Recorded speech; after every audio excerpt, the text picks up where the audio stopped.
kunin mo na yung gitara mo para matutunan mo yung intro na to.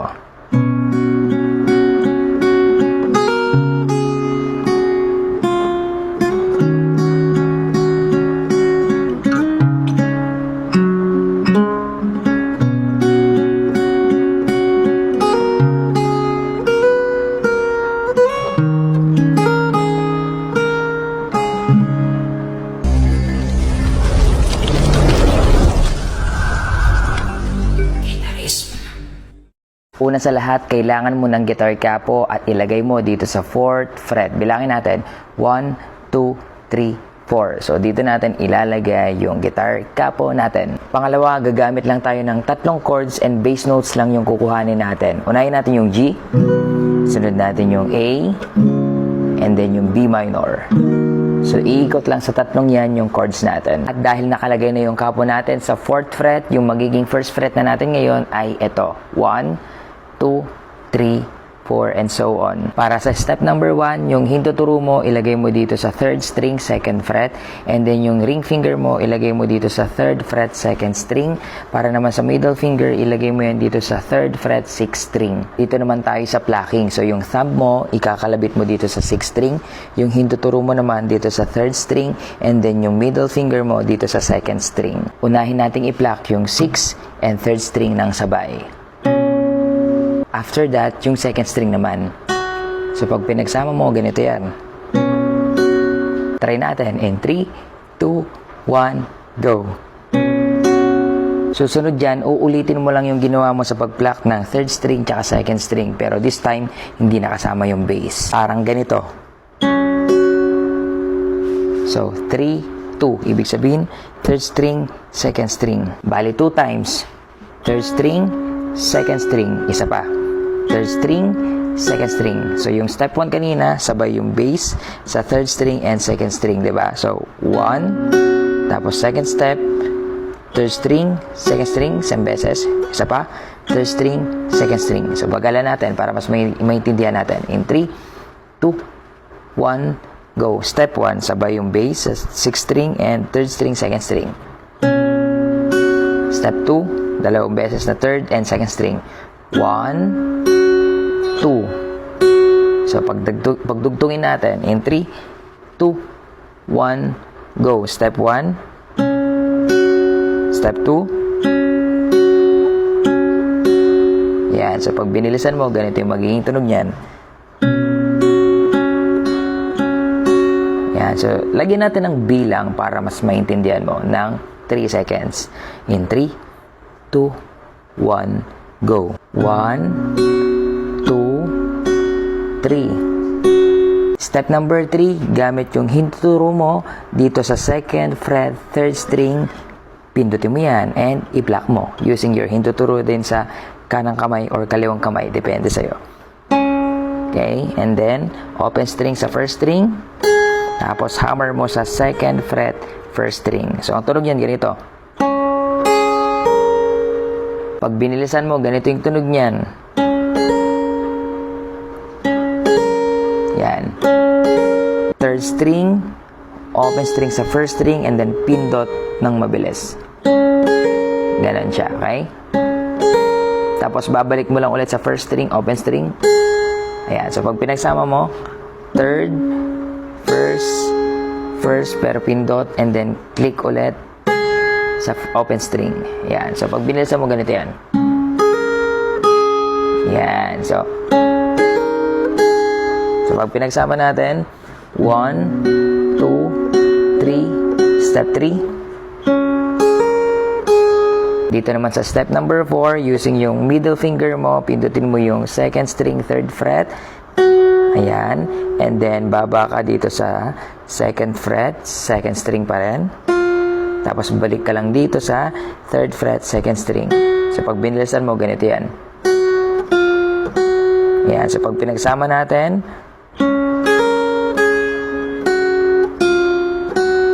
yan. Pagdugtungin natin, simula sa umpisa, in 3, 2, 1, go. 1, 2, 3, step 3, step 4, Para naman sa step number 5, kamukha lang siya ng step number 1 pero iba lang yung positioning ng mga daliri natin. So instead na ganito, ang mangyayari ay magiging ganito. So para makuha mo yan, yung hintuturo mo, ilagay mo dito sa 2nd fret 5th string, yung middle finger mo dito po sa 2nd fret 3rd string, and yung ring finger dito naman sa 3rd fret 2nd string. So ganito yung positioning. Okay? So kung paano yung pinatunog natin sa unang step natin, ganun din yung gagawin natin. So pagsabayin naman natin ngayon yung 5th string natin, okay? And yung ating 3rd string, kagaya nung kanina, 6th string nga lang, pero this time 5th string naman kasi dito tayo nakapindot sa 5th string. So try natin. Ayan. So again, 2nd step natin para dito sa pang-5 step natin is yung 3rd and 2nd ulit. So 3, 2, 3, 2. Ayan. So parang kamukha niya, di ba? Ito kanina. 1, 2, 3. This time, ganito naman. 1, 2, 3. Diba? Magkaiba lang po siya ng bass. Kanina, nasa 6th string. This time, nasa 5th string. So, gayahin lang natin yung tunog. Magkaiba lang yung positioning. In 3, 2, 1, go. 1, 2, 3. Subukan natin ng mabagal ha. In 3, 2, 1, go. Sabay yung 5th string and 3rd string. Tapos 2nd string, 3rd string, 2nd string, 3rd string, 2nd string.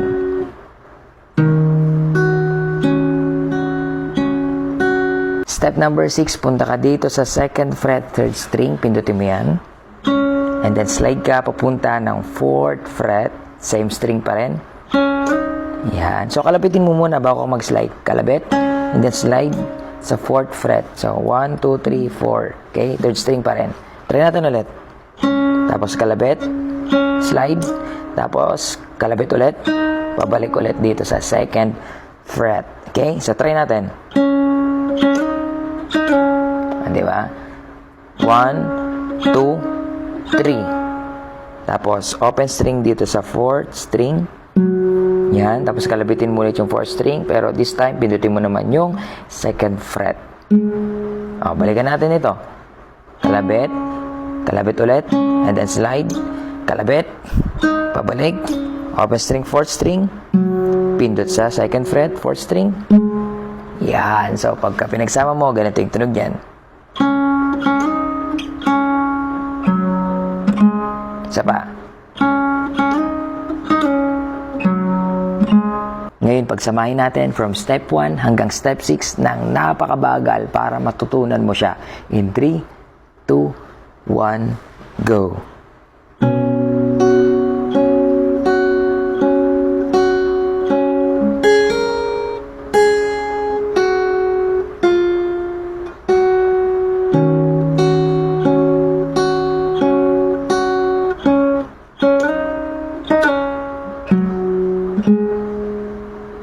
Step number 7, napakadali lang. Isang nota lang tayo. 3rd string, 2nd fret. Isang kalabit lang. Pag nagawa mo yan, balik ka ulit sa step number 1, which is ito. Yan, try muna natin. Step number 7. Then, balik sa step number 1. Diba? Pero mag-step number 6 muna tayo para mas madali. In 3, 2, 1, go. Kalabit. Slide. Balik. Open string sa 4th string. Pindot sa 4th string, 2nd fret. And then, step 7. Okay? And then, balik sa step number 1. So, pag pinagsama mo, ganito yan.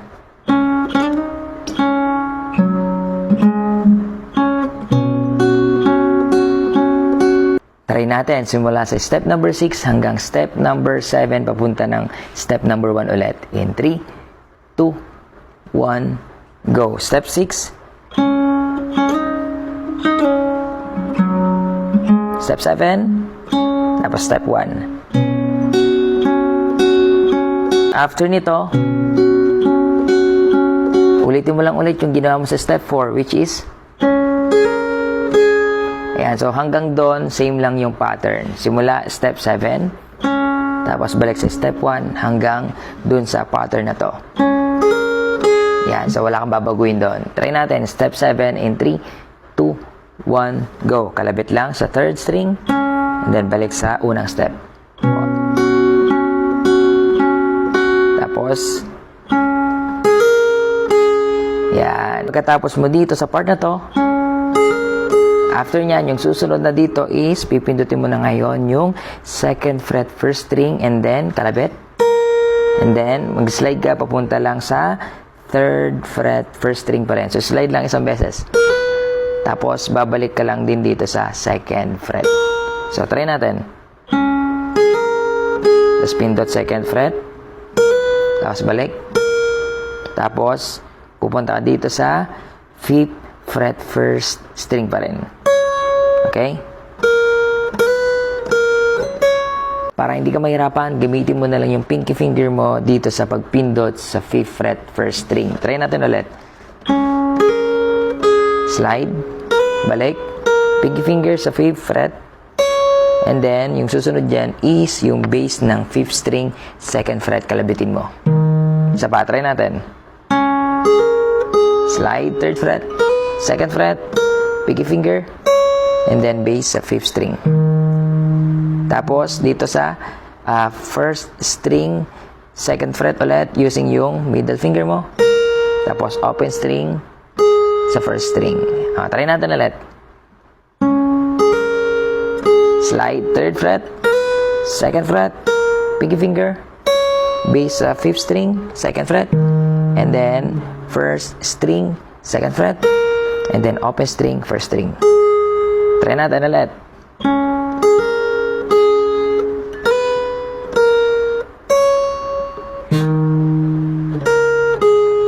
So, ganito tunog niya.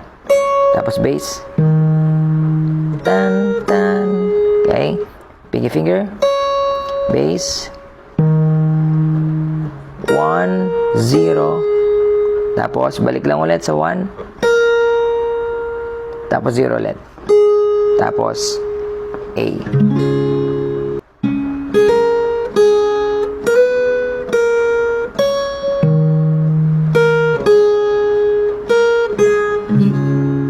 Ngayon, pagsamahin natin lahat ng natutunan mo ng napakabagal. Again, para ma-practice mo. In 3, 2, 1, go. Step 1.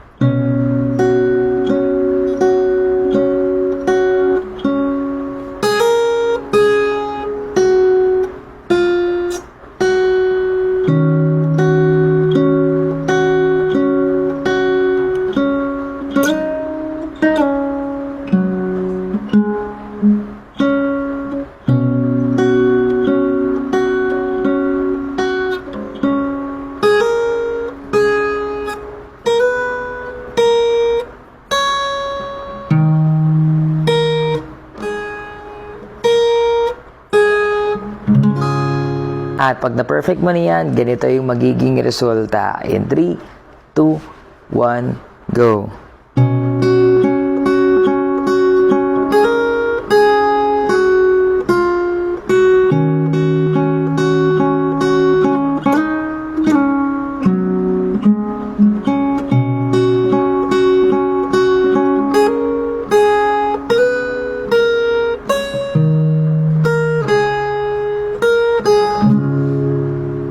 At doon na nagtatapos yung guitar tutorial natin. Alam ko medyo mahirap siya kasi plucking pattern siya, pero wag kang mag-alala, ulit-ulitin mo lang tong panoorin hanggang sa makuha mo. Kaya kung may mga gusto pa kayong matutunan sa gitara, huwag kayong mahihiya na mag-comment sa ating comment section para magawa natin ang tutorial. Ingat and God bless! Ang lalaki ay buong pusong nagbigay ng bank card sa pulubi. Ngunit pinigilan siya ng pulubi at ayaw siyang paalisin. Akala ng lalaki ay kulang ang ibinigay niyang pera. Ngunit ang pulubi pala ay nagpapasalamat sa kanya. Hindi ako tumatanggap ng pabor ng walang kapalit. Sabihin mo ang iyong hiling at tutulungan kitang matupad ito. Tutulungan mo akong matupad ang aking hiling. Tama, tutulungan kitang matupad ang iyong pangarap. Ang iyong damit ay hindi makakain. Hirap na nga sa sarili kong buhay. Paano mo matutupad ang mga pangarap ko? Anumang pangarap ay posible. Bumalik ka na lang at maghanap ng trabaho, binibini. Huwag kang umasa sa pagyayabang.